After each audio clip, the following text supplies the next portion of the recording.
I have just played for you My Joys, a song originally written for voice by Chopin, and then later transcribed by Liszt for solo piano. In this piece we have a beautiful blend of the minds and hearts of Chopin and Liszt, who were perhaps two of the greatest pianists and composers. They were friends and they deeply respected each other's music and composing. Chopin loved the voice, and he wrote songs throughout his lifetime. And these were published after his death in two publications, one in Polish and one in German, using the poems from famous Polish poets. Liszt transcribed 6 of these using the German text translations, and the best known of the 6 is this, My Joys, also known in Polish as Moja pieszczotko, My Darling. Liszt adds beautiful unexpected elements and embellishments and unique touches, all the while preserving the spirit and authentic voice of the original song. Well, let's just see what Liszt does with this beautiful Chopin melody. It is in the key of G flat major, 6 flats, and here is your scale.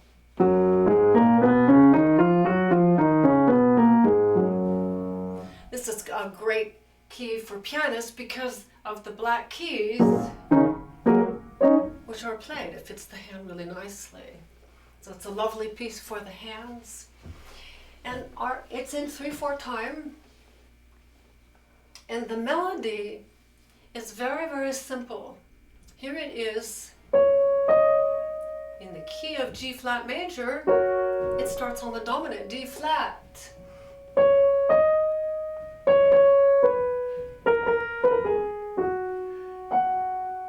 Up the octave. Next 4-measure phrase.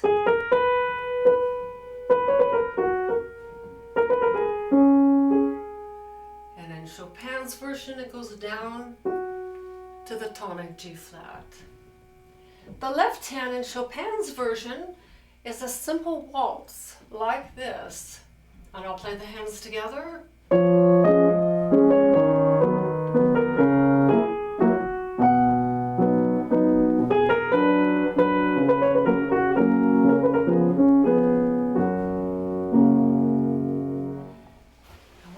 Liszt does.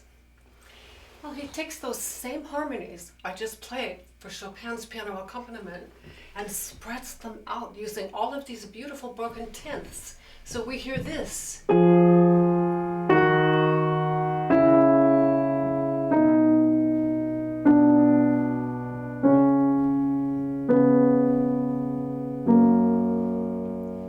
And in context, the left hand alone sounds like this. It's a rocking, floating type of accompaniment. And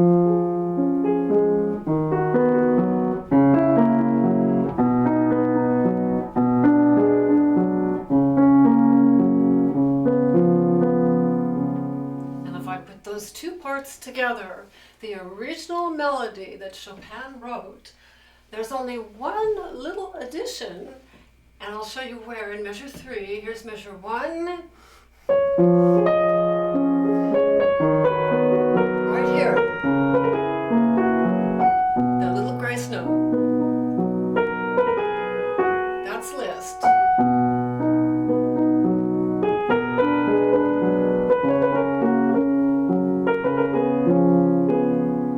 Now the next Liszt touch is this measure right here, measure 8.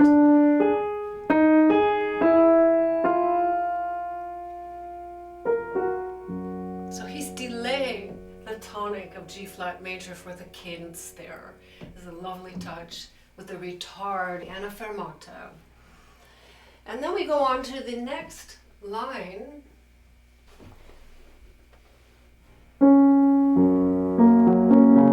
Here's the second phrase.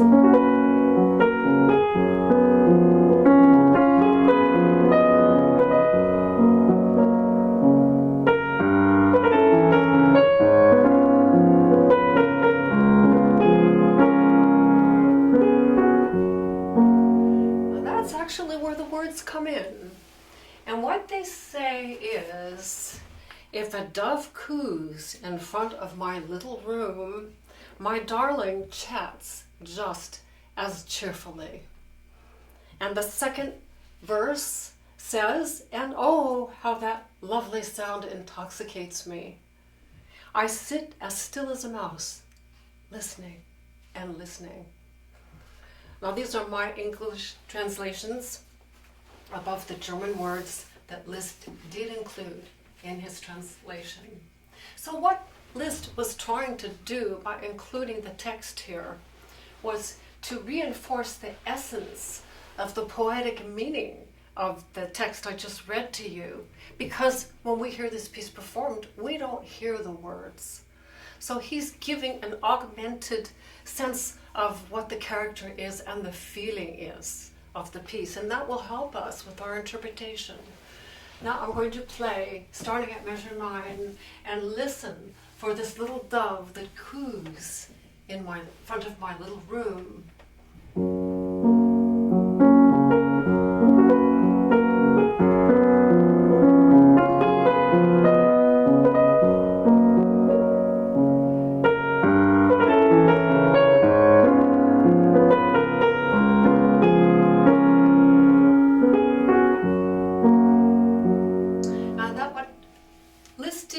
Is to add these, instead of the original melody as single notes, he puts thirds.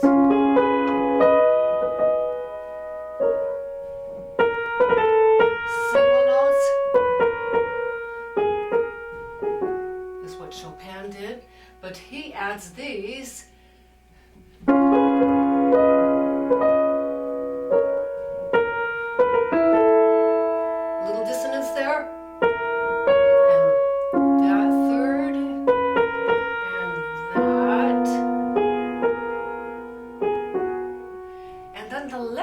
Is going to join and make this a love duet.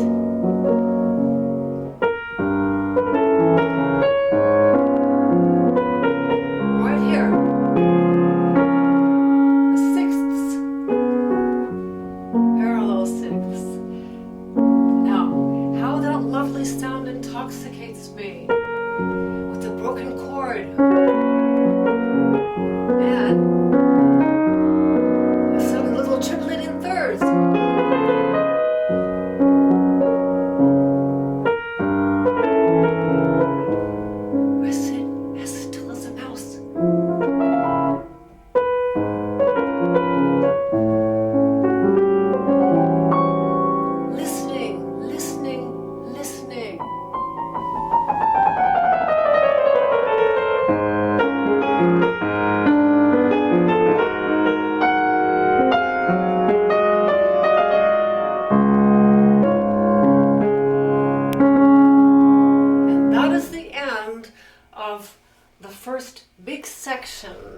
In our home key of G flat major, and the last bit of text there is, I sit as still as a mouse, listening and listening, never daring to disturb the chattering one.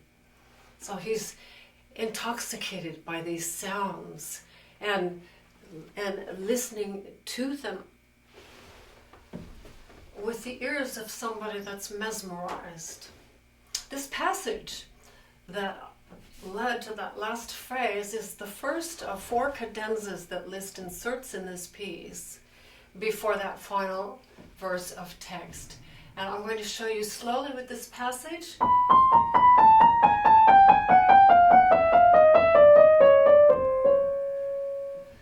The technique on this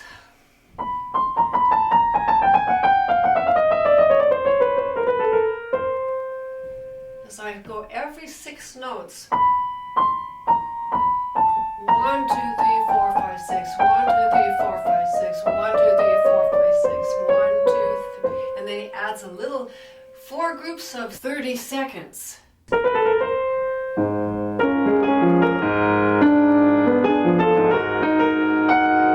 Joining the parts. More parallel sixths.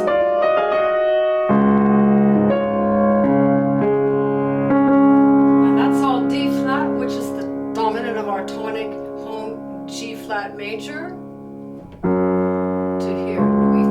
resolving here on this D flat? No, because he's going right on with this. And we go on now to our section B.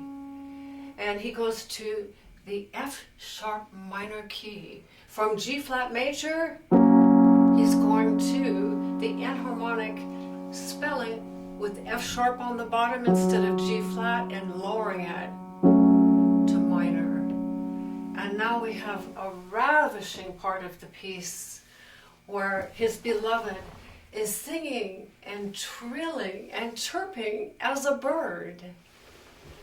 And he just wants to listen. Always listen. Now in Chopin's version here, this is what he does. But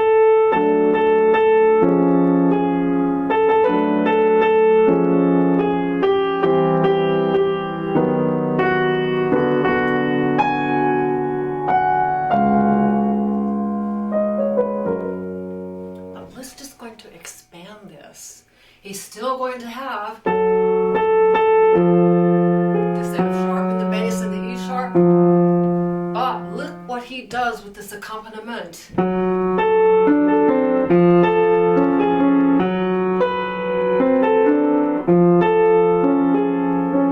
then he drops everything down a step like Chopin did. But continues with two more measures.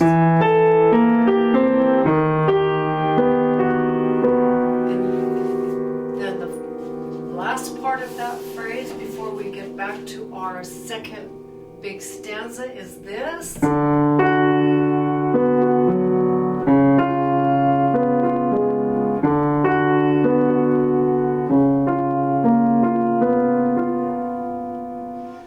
right hand here.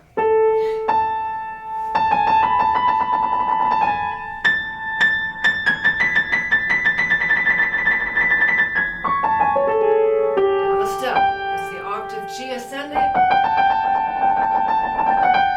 octave, and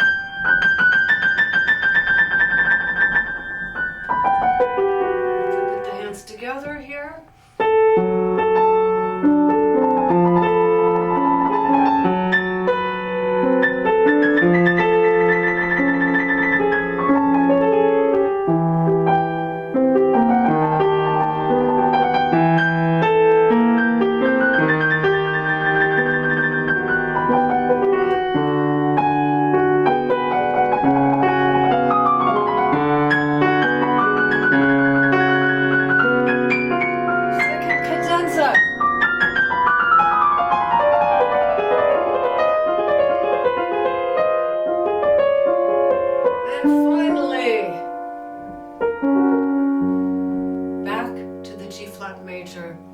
With the second stanza of the poem. So there was a lot of extra material that Liszt added here. I want to go into a little bit more detail starting at measure 12 with this F sharp minor section here where it's the verse. The lyrics are about listening. I just want to listen, always listen. I only want to listen, listen, listen. And so we have in this left hand, actually it's three-part harmony here. Our bass notes pivot back and forth from F sharp to E sharp, and then down a step to E natural, and down a half step to D sharp, and repetition. The tenor notes go like this.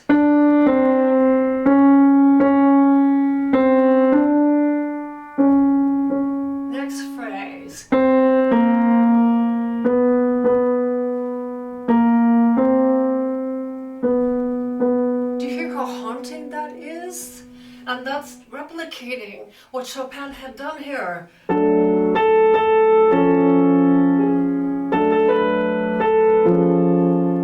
This has preserved that. And yet there's one more voice above that, the alto.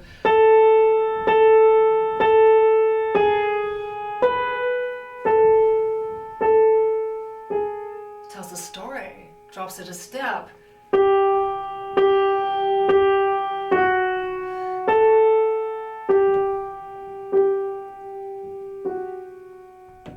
put it all together as written,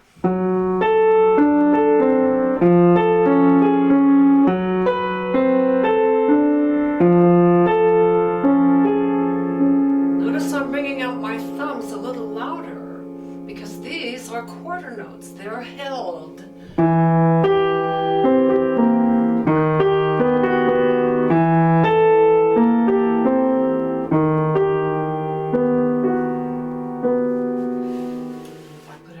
Together now, listen to her trilling and chirping. It's rhapsodic.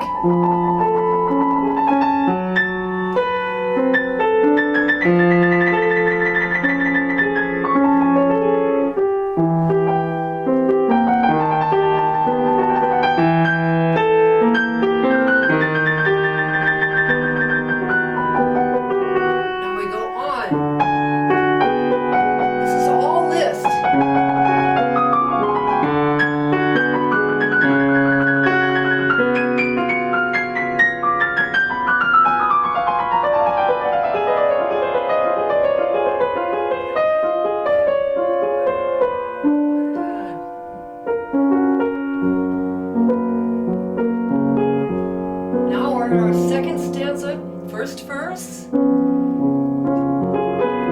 Doesn't it sound familiar? In fact, it's identical to the first verse of stanza 1.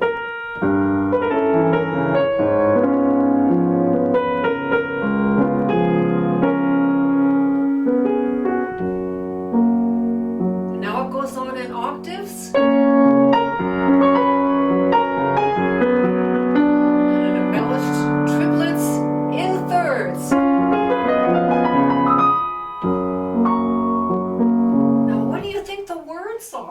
That go with this? Well, I'll tell you. But when her singing makes her eyes bright, when her cheeks turn red as berries, and her pearly teeth shine between coral lips, who would stay cool then? Who would stay cool and seated?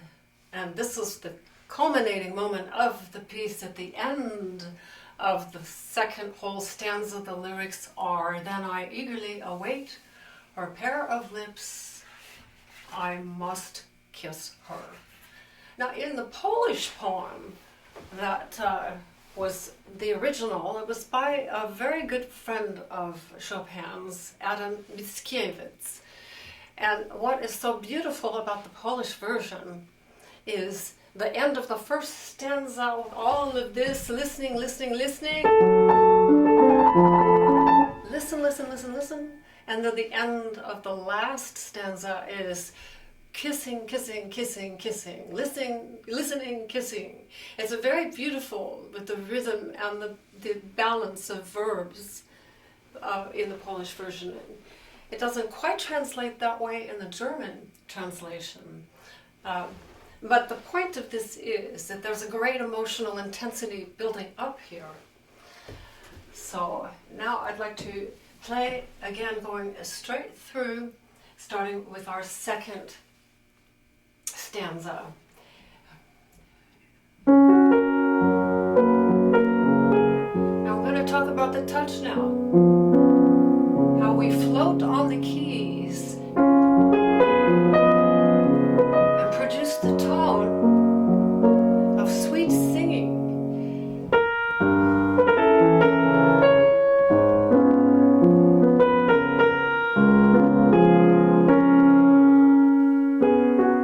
This is a balancing act, and I do a lot of stroking on the keys, and I'm putting a little more finger pressure on the notes of the melody, which are the words that the singer is singing and are written in the music that Liszt has included. So this is a good time for me to show you now what I am actually looking at here. And on my page 1 of the piece, there are 6 pages in this brand new engraving, and I've just finished. I'm so thrilled about this. Here is page 1 showing the 8-measure introduction. Now see how long these phrases are of 8 measures uninterrupted here, which is really unusual.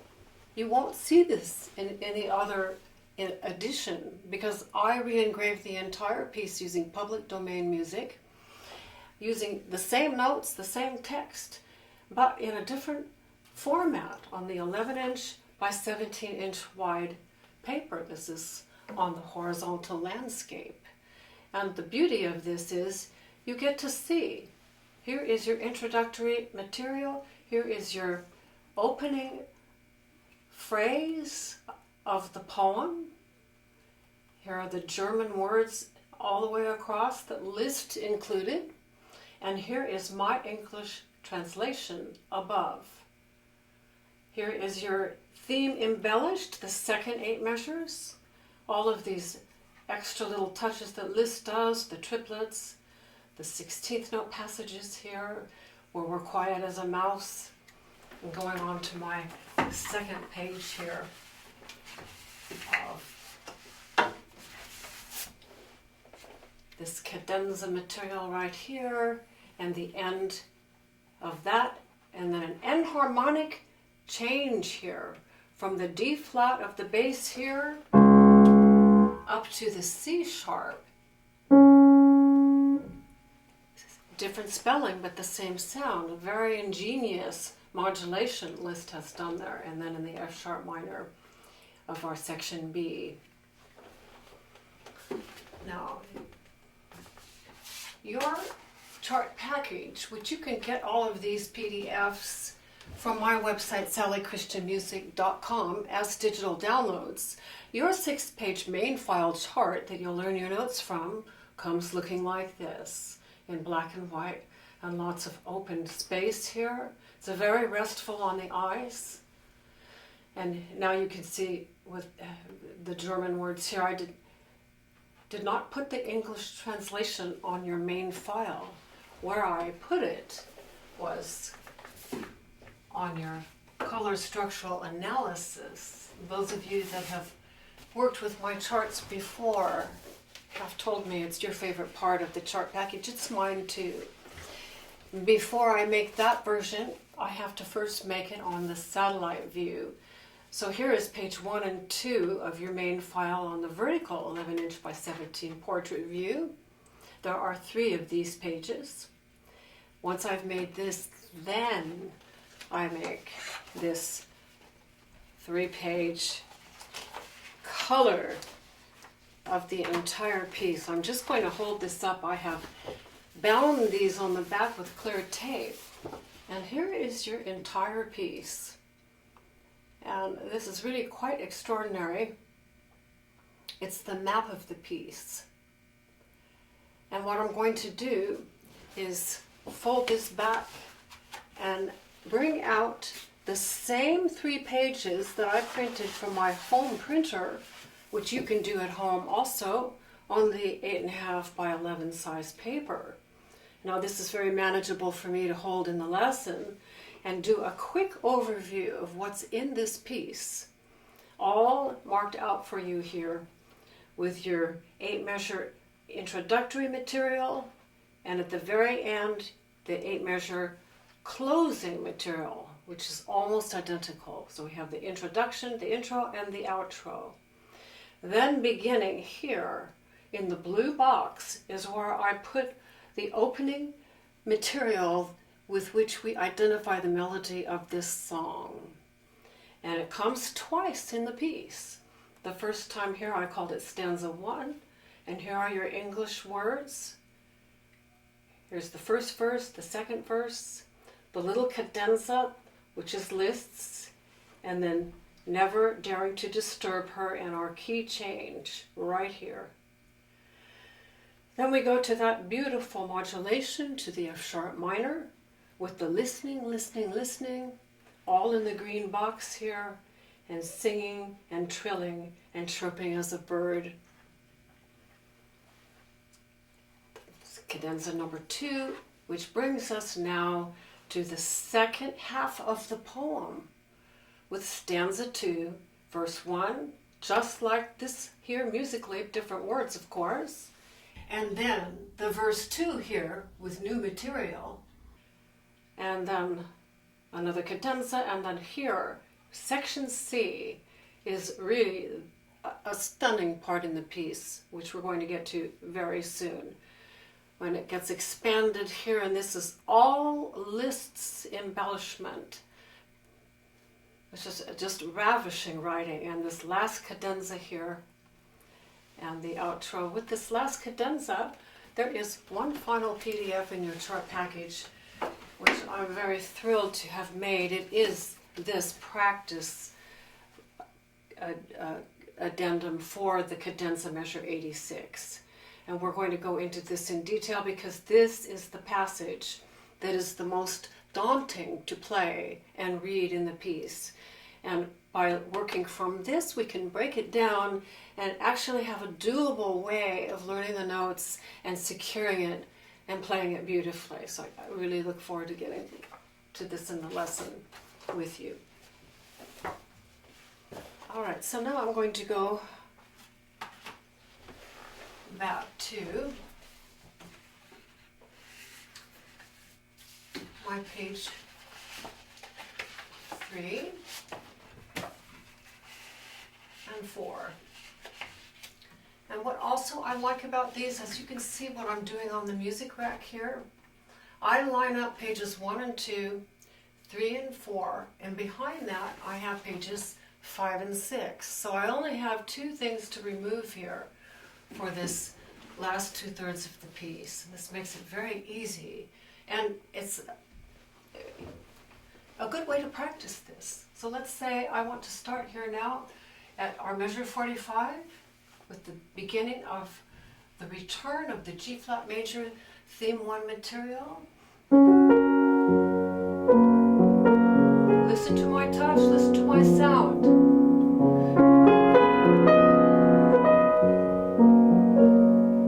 Now these thirds have to be brushed because it's a legato phrase mark and a dot, a staccato dot. That's called portato, and it gives a breathless quality to it. We're always putting the feeling into this. We don't want this hard and heavy. We'll just ruin it. So everything is light and delicate and singing and full of love. This accompaniment floating.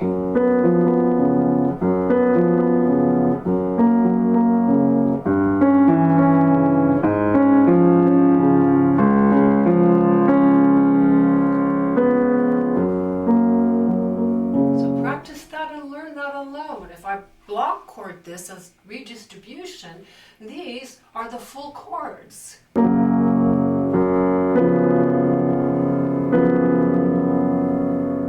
So he's just going back and forth from this one to this one and that one back to here.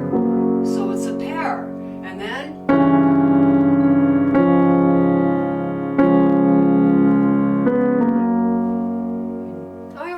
know what we're doing. Now let's listen to it and hear those pairs. Repetition, and back to the first one.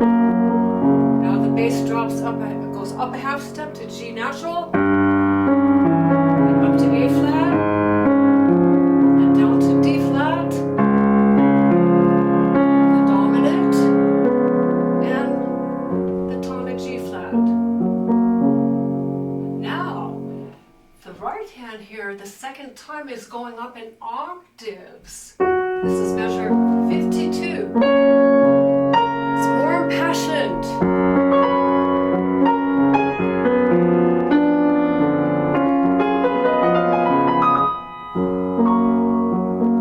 Now, a little agitato here.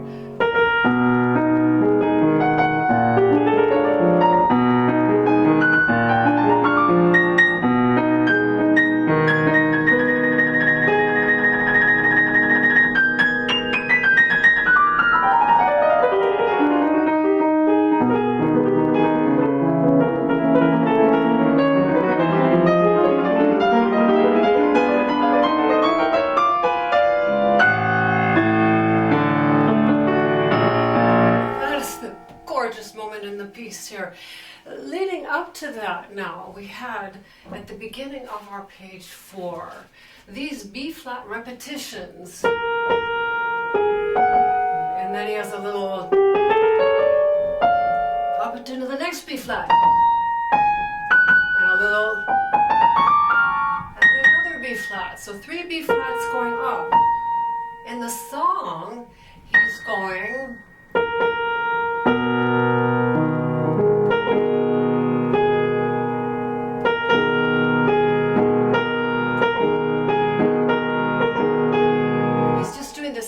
B-flat over and over again, and he says, oh my, you know, and in this German here, it's who then, who could be still, who could be seated. He's coming unglued. He doesn't want to just listen to her anymore, and that's what all of this is about now, this impassioned. The left hand here in measure 57.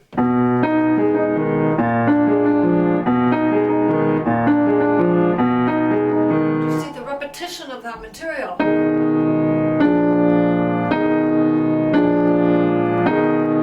over.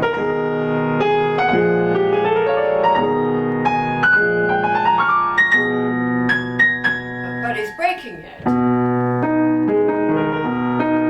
Big reaches.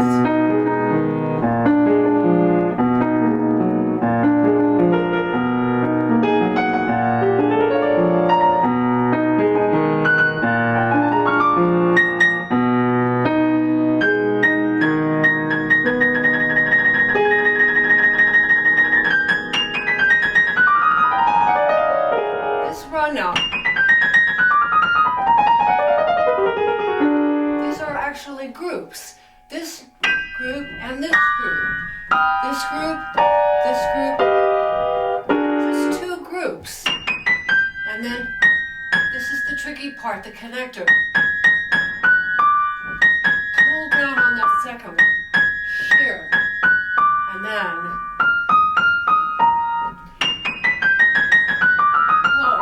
pull. That's really tricky. But you used your arm and your elbow to pull down the new note of each group. Pull, pull.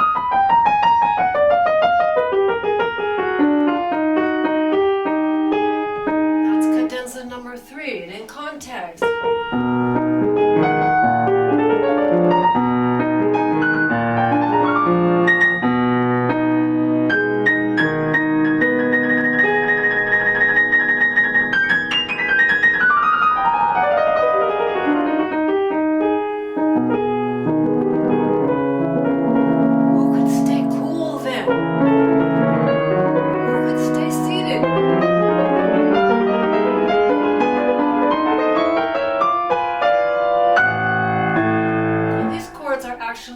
In the 2 hands, they do this. They're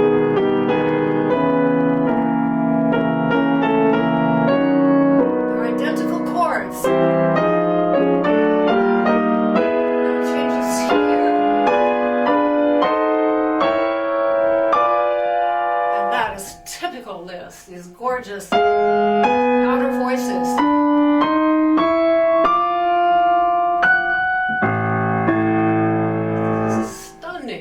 Arrival there, and then we go to our beautiful yellow. This is all yellow box material, as you can see here. This page 4, starting right here, section C, and going all the way through page 5. This, from page 5 on, this culminating note right here is in German. Then I must kiss her. And that is the end of the text. There is no more text, and it's all for the solo piano at this point. Now, going this melody with this at the beginning of the C section, it's an interesting phrasing. 1, 2, 3, 1, 2, 3, another phrase. So 1, 2, 3, 1, 2, 3, 1, 2, 3, 1, 2.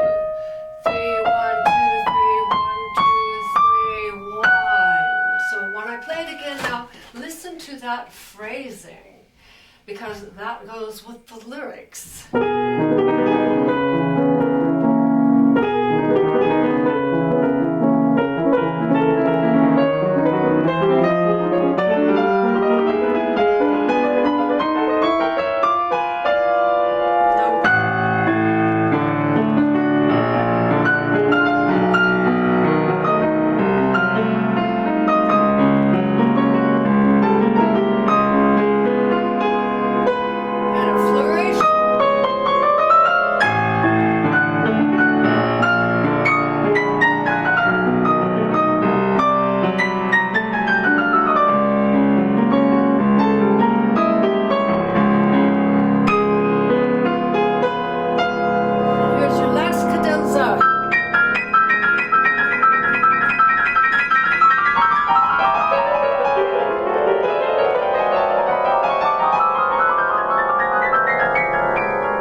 Just like it began.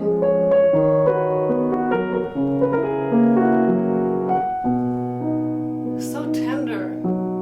We've been through something. Now a rolled chord this time, and another one, which we did not have in the intro. That's exactly like the intro material. And final closing measure.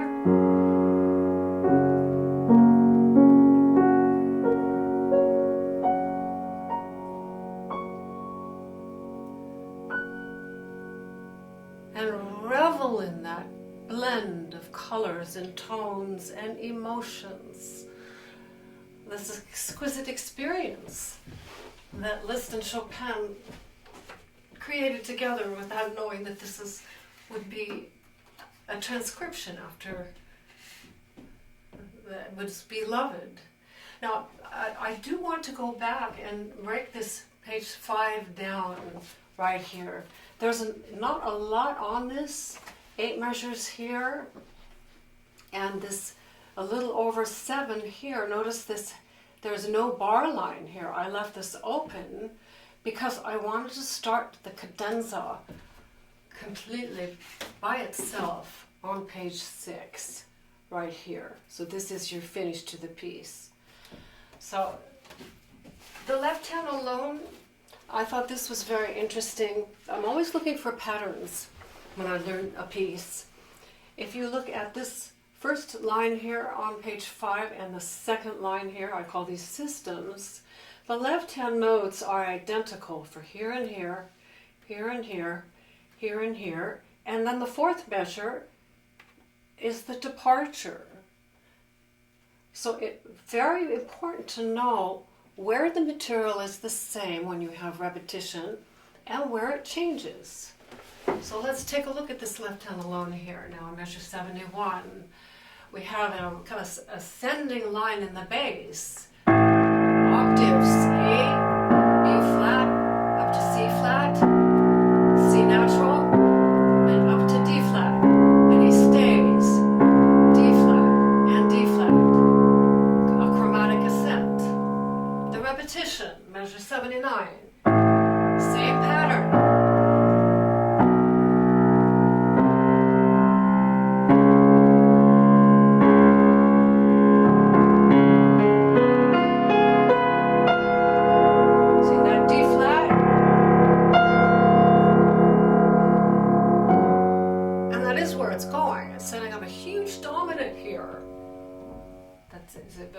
Creating a tremendous suspense. Now the other notes in this left hand.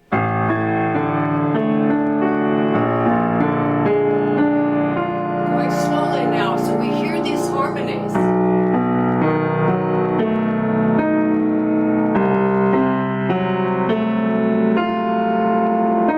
It speaks, it has its own meaning in here. Pushing it out.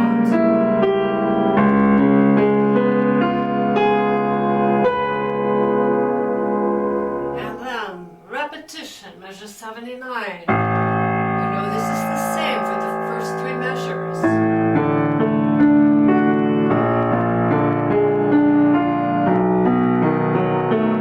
Here's the difference. That D natural and then G flat. Hold that. Hold this G natural.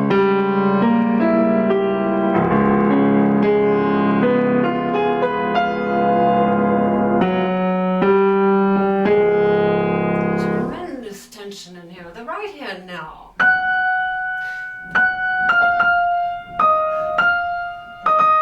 Well, where does that come from? The rhythm.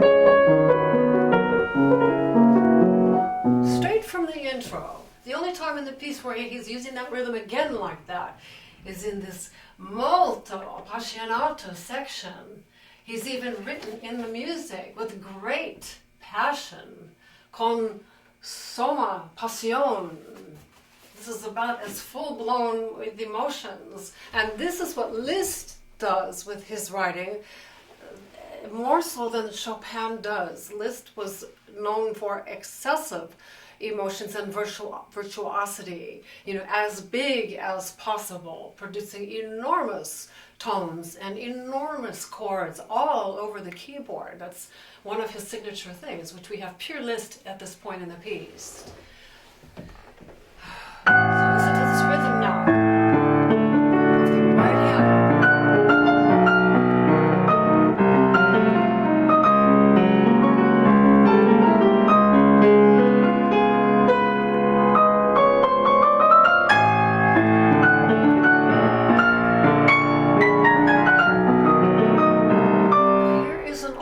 You have the option of playing fewer or more notes. I prefer more notes on this one.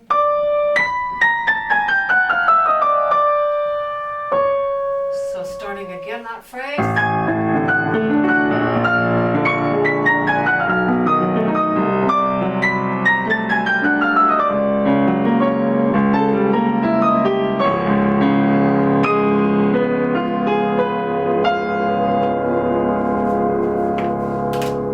Addendum time. Okay, so this beginning of the cadenza starts way up high here with these two pairs, this for the left hand and this for the right hand,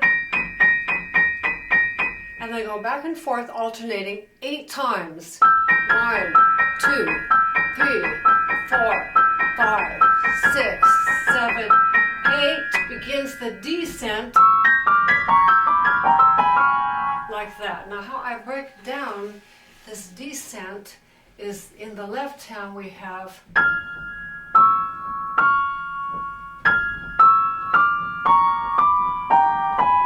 and then it repeats exactly down the next octave.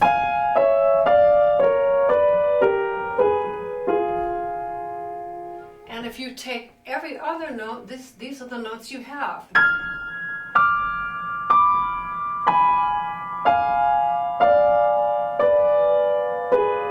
Those are diminished chords. And that's in there.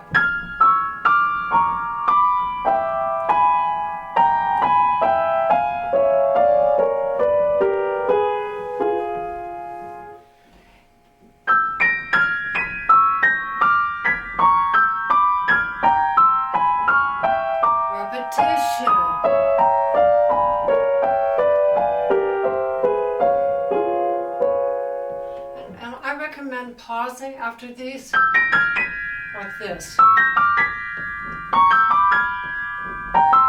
until you learn your notes.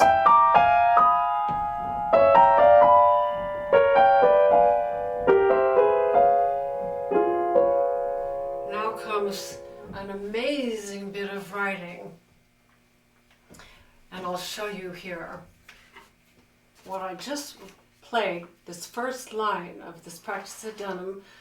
I actually count out, when I'm playing this, I count out the 8 repetitions, and I marked it for you here. And on the 8th one begins the descent. This is a little confusing when you read the notes, because everything up here is an octave higher and then it drops down to where it's written normally, but it looks like it jumps up, but it doesn't. It's because the octave higher sign has stopped. So this is difficult to read, even in this form. This is one of these passages that you just have to learn and memorize. And then it becomes rote memory, and you get it completely in the nervous system. They almost play themselves, but you've got to have your anchor notes, and that's what these are. These green circled left hand diminished descending steps all the way down were the anchor notes for this passage. Now I have more anchor notes. That's all descent. At this point, the cadenza goes all ascent to the very top. This has to be seamless. And this is very, very tricky with these patterns. But I came up with this diagram here, which I'm actually thrilled about this, because of these groupings for the right hand, it has all these with the upward stems here. That's all right hand. And the lower stems with the beams at the bottom is all left hand. So of course we have to learn the hands alone before we put them together. But it's not that hard, and here's why. With the first, and I have counting up to 6, up to 6, up to 6, up to 6. So we're really breaking this down into 4 groups. This is chromatic scale writing. How many notes are there in the chromatic scale? 12! Thank you. You knew that. If we break that chromatic scale in half, 6 and 6 makes 12, and that's where Liszt changes up the pattern. It's brilliant. So the first 6, he's using the 2 white keys for the first and third. First, third, and fifth doesn't have the white keys. Then the black keys for these and these. And then this is up the octave, same pattern, 2 whites, 2 whites. After the 6th one, 2 blacks, 2 blacks. Okay, what does that mean? This is what it means. And the fingerings are all in here. You're going to love this. We start like this. And this may sound really strange. These are all seconds. That's a whole step. That's the first 6. Here's the next 6. And the repetition. Whites, see these 2 whites, C and D. Next 2 whites. Not 2 whites, that's a white and a black. And now here are the 2 blacks. This is easy because I get to watch my black keys, the 3 black keys. I love this. It's just so much fun. Once I got this, I was never nervous about this passage again. And before I figured this out, I was always just holding my breath that I'd make it all the way through without botching. It's that difficult. But once you see these patterns, it's really not that hard. So don't be afraid of learning this piece, because this is the part once you figure it out. So here we go. This is the to the whites, 2 whites, 2 whites. That's the first 6. Now 2 blacks.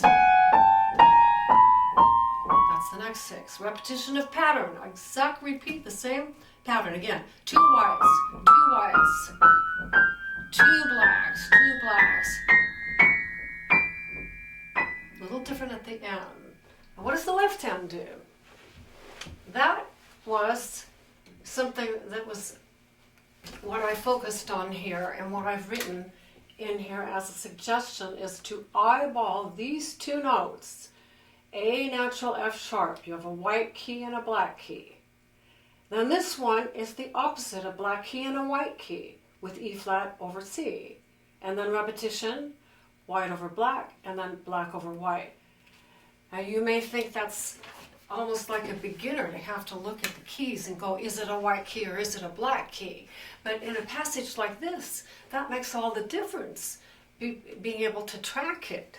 So I watched this left hand starting on the A at the top and the F sharp.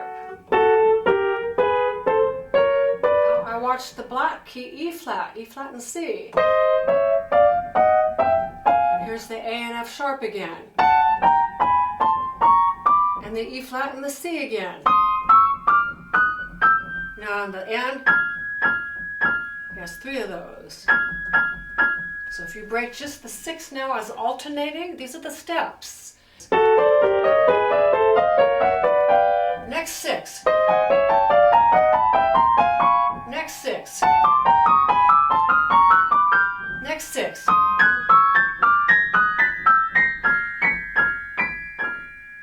See, at the end, it extends past the 6, and he does these extra little ones. That's different. The pattern changes here, and it trails off.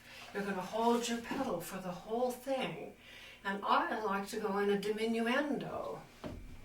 So the whole passage now with pedal.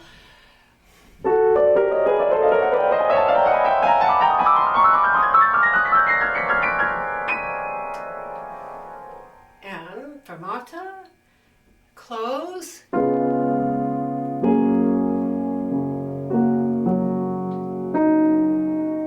Let's play this ending one more time. It's so beautiful.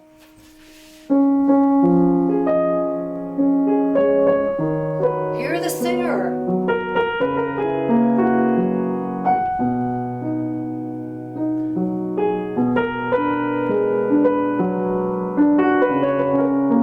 A little poignancy there.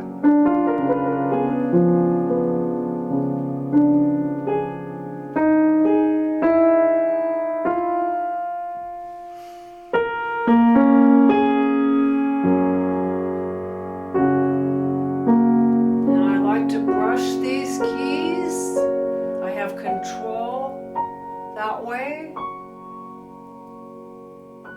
That was really nice. By stroking and pulling out, I have more control of getting exactly the tone I want. So practice that. I've never done this backwards before. Here. What is it? It's the arpeggio. Our home key, G flat major. Beautiful ending.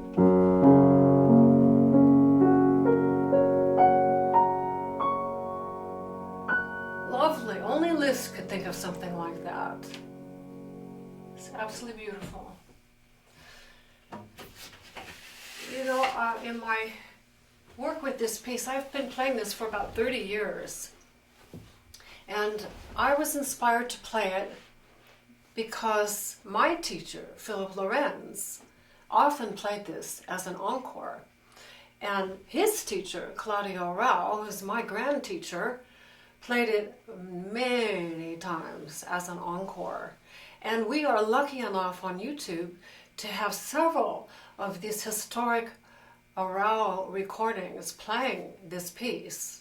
One of them is from the Carnegie Recital Hall in 1953 under the title of The French Meshwa, and there is a later recording in Italy under the German title Meine, Freuden. But they're beautiful recordings. There's another one of Joseph Hoffman, which is absolutely miraculous. So this has been a real beloved piece for concert pianists, especially as an encore piece. So Liszt did put Chopin's songs on the map when he wrote these transcriptions. Liszt was really an extraordinary human being, and he wrote these in his 50s. He transcribed over 150 songs, a lot of them Schubert lieder. He loved this whole form of the transcription and being as faithful to the original and always including the text of the poems that went with it to give the added depth of meaning and understanding to the piece. So when you play the piece, saturate yourself also in the words that go with it, because that's going to help. One of the things I wanted to say when I play that passage at the beginning, when I'm as quiet as a mouse, I love that passage right here. I just have to go back to this one thing. This is the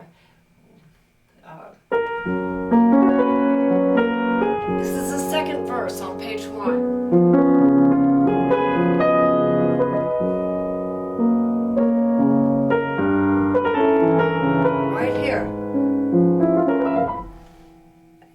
There's a fermata, silence, quiet as a mouse. I don't even want to breathe. And then he does it again. Retard. And what comes? Only a cadenza could come.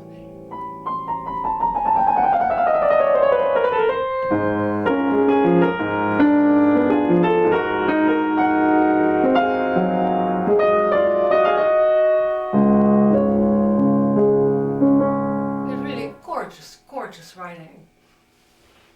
I hope you learned the piece. It will be well worth it. I have said this before, and I think it really bears repeating. It's important how and what you choose to learn, because you're going to be making a commitment to the piece. It will take you, to learn a piece like this, to learn the notes. Well, maybe depending on how fast of a learner you are and how advanced you are, but I always tell my students at least a year to learn the piece, and for myself I feel more comfortable with 2 years. That's a long time, but if you enjoy the practicing process and be able to go to your page 1 and start right here on this last system, and learn this and really put every bit of this in your heart as you're learning it. Feel the words, feel the nuance and the intent behind the notes that Liszt wrote. It's really extraordinary. It's an extraordinary world here. So that is the joy of practicing, because we are immersing ourselves with some of the most beautiful things ever written. I hope this lesson has been helpful for you, and give this Meine Freuden a try. I learned it as mes joies. I just love the sound of mes joies, my joys. So I hope you have many years of whatever music you choose to learn. These become your friends. And at this stage for me, I'm going back over my whole last decades of material that I've learned, and I'm choosing a handful of pieces, maybe 5 to 10 pieces, or maybe 15 or 20, I don't know. I'm in the process of reviewing and bringing back things that I really liked the best of everything I learned. And I was so grateful how wisely I chose my repertoire. That's the point of this. Choose carefully, because you'll be with it for a long time, and you'll have it for a long time. It's one of the best choices you can make in life, is who is the lucky piece and who is the lucky person, and you put those pieces and the people together, and we have pure joy. Thank you so much.